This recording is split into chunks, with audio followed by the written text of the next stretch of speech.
Hello बच्चों, let's read this question. So this question says, given statement 1 is the area under 80 graph gives the change in velocity. Statement 2 में लिखा है कि for uniformly accelerated motion where a is not equal to 0, vt graph is a straight line which slopes gives the acceleration of the particle. जिसका slope क्या देता है आपको acceleration बताता है, ठीक है। तो we have given the four options. तो चलिए बच्चों इस क्वेश्चन को स्टार्ट करते हैं। तो देखिए बच्चों, इस क्वेश्चन का की कॉन्सेप्ट आप क्या लिख सकते हैं। The key concept of this question, eighty graph और वीटी ग्राफ के बारे में हमें बताना है, ठीक है। एटी ग्राफ और वीटी ग्राफ, ठीक है। तो इस क्वेश्चन का की कॉन्सेप्ट क्या लिख सकते हैं यहाँ से, एटी एंड वीटी कर्व, ठीक है। क्या लिख सकते हैं आपका, eighty and VT curve will be the key concept of this question, ठीक है। एटी क्या आपका एक्सेलेरेशन और टाइम का ग्राफ, ठीक है।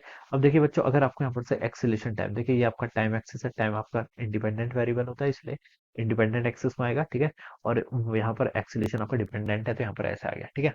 अब देखिए इस पर आपका जो एरिया होगा, ठीक है, मान लीजिए आपका किसी एक्सेलेरेशन टाइम का कुछ भी आपका यहाँ पर फंक्शन है, ठीक है, कोई भी आपको यहाँ पर ग्राफ आ गया, ठीक है। अब देखिए बच्चों, जो इसके अंदर का एरिया होता है वो आपको क्या बताता है, देखिए ये हम कैसे कैलकुलेट कर सकते हैं। देखिए हम लिख सकते हैं कि एडीटी, जो आपका एडीटी होगा वो आपको क्या गिवन कर रहा है, ठीक है। ये हम यहाँ पर से ऐसे फाइंड आउट कर लेते हैं, ठीक है।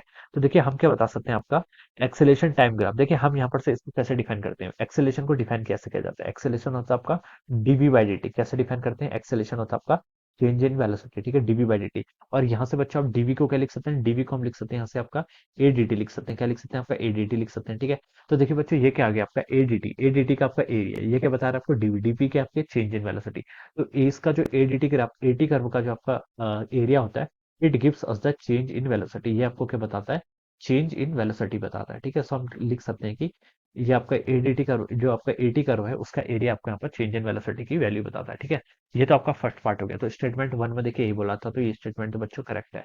स्टेटमेंट टू में देखिए क्या बोल रखा है, for uniformly accelerated motion A is not equal to zero, ठीक है। एक्सेलेरेशन यानी कि नॉन जीरो है आपका, ठीक है। V T graph is straight line which slope gives the acceleration of the particle, ठीक है। तो आपका कांस्टेंट एक्सेलेरेशन आ जाएगा, ठीक है। अगर वेलोसिटी टाइम ग्राफ का जो है स्ट्रेट लाइन बता रहा है, ठीक है, तो ये आपका वेलोसिटी है, फिर यहाँ पर आपका टाइम है, ठीक है। ये आपकी एक स्ट्रेट लाइन है, मान लीजिए ऐसे पास कर रही है, ठीक है। तो जो इसका स्लोप होगा, स्लोप देखिए क्या बताता है, स्लोप आपका क्या बताएगा, स्लोप होगा यहाँ से आपका टेन थीटा, टेन थीटा किसके इक्वल होगा यहाँ पर आपका डीवी बाई डी टी के इक्वल, ठीक है। कितना होगा, डीवी बाई डी टी। और डीवी बाई डी टी क्या होता है बच्चों, एक्सेलेरेशन ही तो होता है, ठीक है। तो हम बता सकते हैं आपको एक्सेलेरेशन देगा, एक्सेलेरेशन क्या नॉन जीरो के इक्वल है, तो ये भी बता रखा है उसने। तो हम बता सकते हैं कि for a uniformly accelerated motion, ठीक है, acceleration not equal to zero है। वेलोसिटी टाइम ग्राफ का स्ट्रेट लाइन, ठीक है, वेलोसिटी टाइम ग्राफ आपकी एक स्ट्रेट लाइन है, ठीक है। कुछ slope gives the acceleration of the particle, तो स्लोप तो उसका एक्सेलेरेशन देगा ही, ठीक है। तो ये स्टेटमेंट बच्चों का बिल्कुल करेक्ट है, ऑलराइट। तो आपका वन भी करेक्ट है, टू भी करेक्ट है। तो बच्चों कौन सा करेक्ट हो जाएगा, ऑप्शन वन क्या हो जाएगा, इसके करस्पॉन्डिंग फिर ट्रू हो जाएगा।